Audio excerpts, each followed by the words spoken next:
Jaxson Hayes from the University of Texas. Oh, how'd he do that? A lob and another finish by Jaxson Hayes. Oh my, Hayes, goodness. Jaxson Hayes, a true success story, morphing from a bench player as a high school junior into a surprise one and done, and a potential top 10 pick with the vertical spacing and rim protection that teams covet. Thanks to his football background as a wide receiver, the late bloomer has hands and coordination rare for a near 7-footer. Physically, Hayes most closely resembles Clint Capela at the same age, both standing around 6'11" in shoes with a near 7'4" wingspan and an identical 9'2.5" standing reach, each also weighing close to 220 pounds. Capela is a perfect prototype for Hayes to follow as they share similar strengths and weaknesses at the same age. And although he can stand to get stronger, he has a fairly high compete level for a 19-year-old center with little experience. Although he's going to take some time to have an impact at the NBA level, Hayes has all the tools to develop into one of the league's more effective lob catchers and shot blockers for years to come. The late blooming Hayes is extremely agile and coordinated for a near 7-footer, showcasing tremendous mobility running the floor in transition.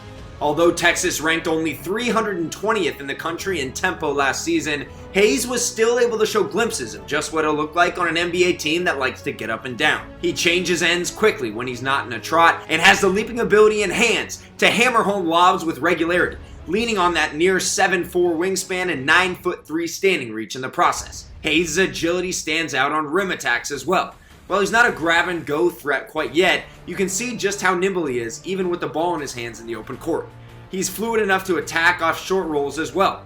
Even though that's not quite a part of his game yet, it could be down the line, given how impressive his footwork is. Hayes' mobility is also clear in hedge and recover situations. His fundamentals and discipline need major work, but he's capable of stepping away from the paint, giving 2 big slides to stop the momentum of the ball handler, then recovering back to the rim with high hands. You can see his mobility here, recovering back to shooters as well out of pick and pop situations. Hayes also has the feet to switch in late clock situations.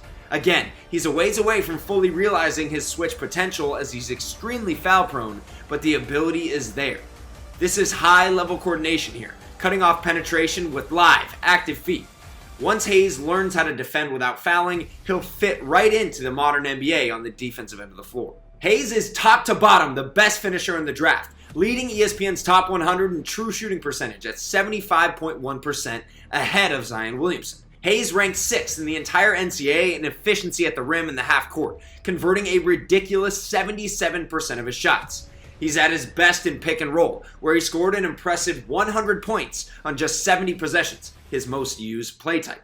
It starts with his footwork, as Hayes, like Clint Capela, does an outstanding job of slipping the screen quickly, especially in transition drag situations. He's also extremely quick out of his screens, showcasing impressive timing and overall agility. If he's flushed with skill and shooting around him, Hayes could most certainly become one of the NBA's premier finishers, especially out of pick and roll. After his feet and agility, it's Hayes' hands that really move the needle. You can see why he was a standout high school receiver here as he snares the pocket pass, stays on balance, and strides it out to the rim for the chin-up dunk. Just look at how he's able to track down this overthrown lob, hang on to the ball with full extension, and flush it home. There are very few bigs in the NBA with the hands and extension to catch lobs of that nature. Throw it up toward the rim and Hayes will surely catch it, as he once compared himself to a young Randy Moss or Calvin Johnson on the gridiron. Then there's his reach at 9'2.5".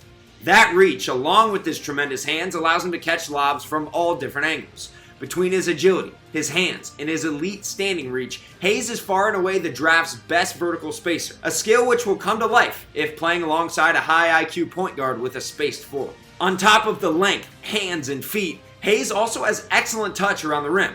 While he plays mostly 5 feet in, he's comfortable relying on skill when he can't hammer home uncontested dunks. While right-hand dominant, he can finish from different angles and even drop home a left shoulder right-hand jump hook. His overall natural touch shows at the free throw line as well, where he shot 74% on 100 attempts last season, 4th among centers in the ESPN Top 100.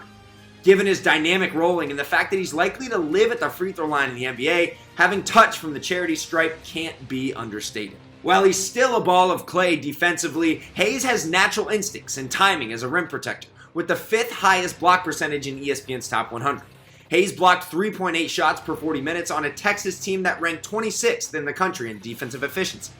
He's foul prone, but he shows impressive timing, rotating from the weak side, meeting the ball at its highest point with his 7'4" wingspan. He gets vision on the ball, is able to creep toward the strong side, and extinguish shots in the paint.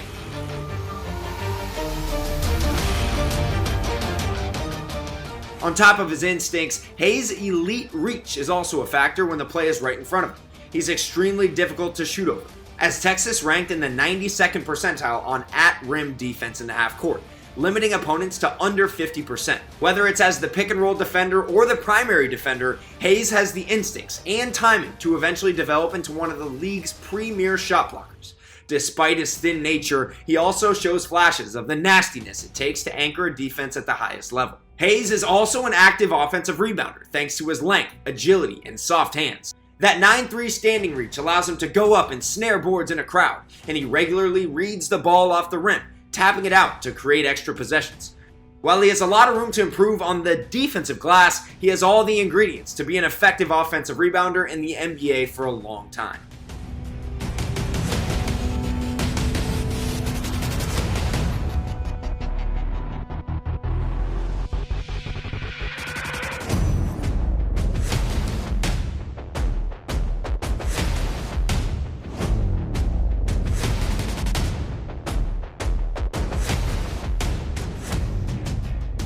For as intriguing as he is long-term, Hayes is far from a finished product and gives you little offensively outside of lobs and putbacks, averaging just 17.1 points per 40 minutes.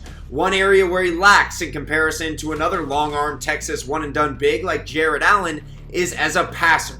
Hayes finished with just 9 assists in 747 minutes last season, dead last in ESPN's top 100.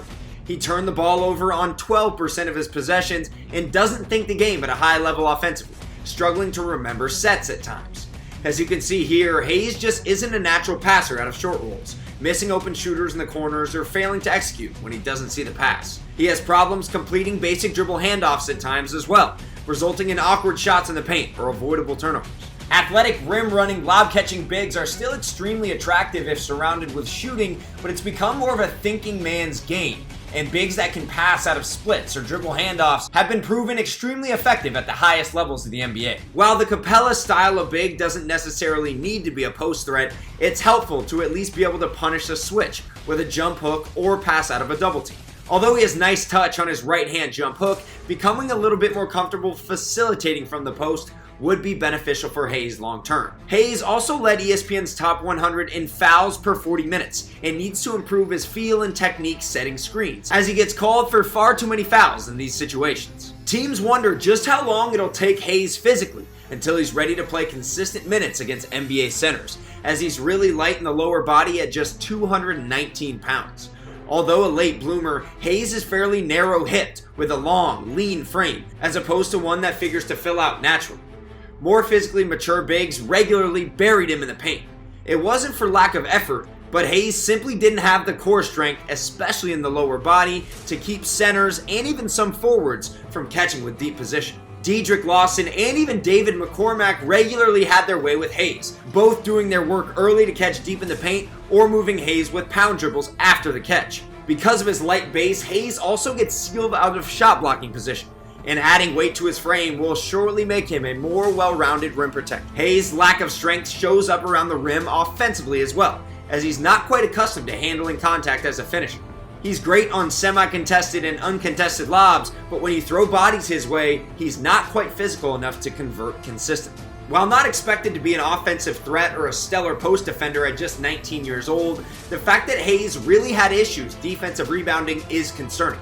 Despite his impressive tools and mobility, Hayes ranked 12th out of ESPN's 12 top 100 centers in defensive rebounding percentage, while only snagging an uninspiring 5.6 defensive rebounds per 40 minutes. While not exactly soft in other areas, Hayes isn't the most physical defensive rebounder, struggling to find a body before pursuing boards. Even when he does make an effort to go hit somebody, he lacks the lower body strength to keep more rugged bigs off the glass. Even more than the lack of physicality is his tendency to over-rotate. Hayes will jump wildly for blocks out of his area, leaving the backside wide open for putbacks. Finding the right blend between staying aggressive as a rim protector, yet not over-rotating, will be key for Jackson's development as a defensive rebounder. His instincts can also improve, as he can be a bit late to the ball as he attempts to read it off the rim. He's agile enough to get defensive rebounds out of his area, but he'll have to improve his anticipation first and foremost.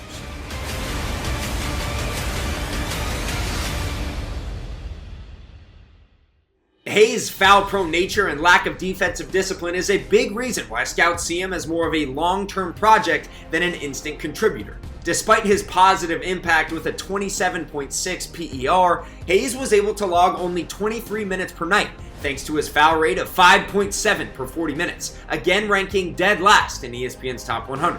It starts on the perimeter, where he needs to improve his fundamentals and technique, especially in pick and roll. He doesn't have the best feel for how much room to give himself to keep the ball contained. As you can see here, he can be late and out of control with his hedge attempts, forcing that weak side defender to help on the roller, leading to an open three. Here against Baylor, you can see he's caught between a hedge and a drop, simply sticking his inside hand out, not impeding the ball handler's progress, turning back the wrong way, and losing sight of both his man and the ball. When he is in position to keep the ball contained, he needs to do a better job of judging distance, staying low with active hands so he can take away pocket passes or recover back to the roller when necessary. Understandable given his lack of experience, Hayes hasn't quite mastered how to play cat and mouse as the pick and roll drop defender. His off-ball rotations also need work. Here he's late on the sink, and to make matters worse, bites on the shot fake and commits the foul. In one-on-one situations, Hayes is a bit naive, not quite understanding which moves to take away, as more experienced players regularly got the best of him in the post. He comes down with his arms too often, failing to utilize his impressive length and committing avoidable fouls. Hayes is extremely jumpy as well, both on the perimeter and on the interior. Although Dean Wade is a stretch big, Hayes bites on a shot fake wildly here, giving up an easy, uncontested pull-up. He needs to do a better job of stunting at ball handlers as the backline defender. Instead, he'll go flying unnecessarily, leading to easy drop-offs. Until Hayes can learn to stay on the floor more consistently, he's likely to battle foul trouble early on in his NBA career, especially against more savvy veterans in the NBA. And that's why this guy is an NBA prospect. Get out of my kitchen! For his athleticism with the pace of the NBA and how you play so many interchangeable parts, I think Jaxson Hayes has a heck of a high side. While the ingredients are there, Hayes had issues staying on the floor consistently for a Longhorns team that failed to make the NCAA tournament. He needs to get stronger, more physical, far more disciplined defensively. On top of that, his lack of vision on the offensive end of the floor leads scouts to question his long-term upside. But the son of a longtime NFL player and coach, and Drake's all-time leading scorer, Hayes knows what he's good at, doesn't play outside of himself, and figures to carve out a long, successful career as a rim runner, dunker, and shot blocker perfectly built for a pick-and-roll heavy offense that thrives off hard rolls to open up shooters. Even with his question marks, Hayes is an easy prospect to project, given his strong set of strengths and impressive intangibles.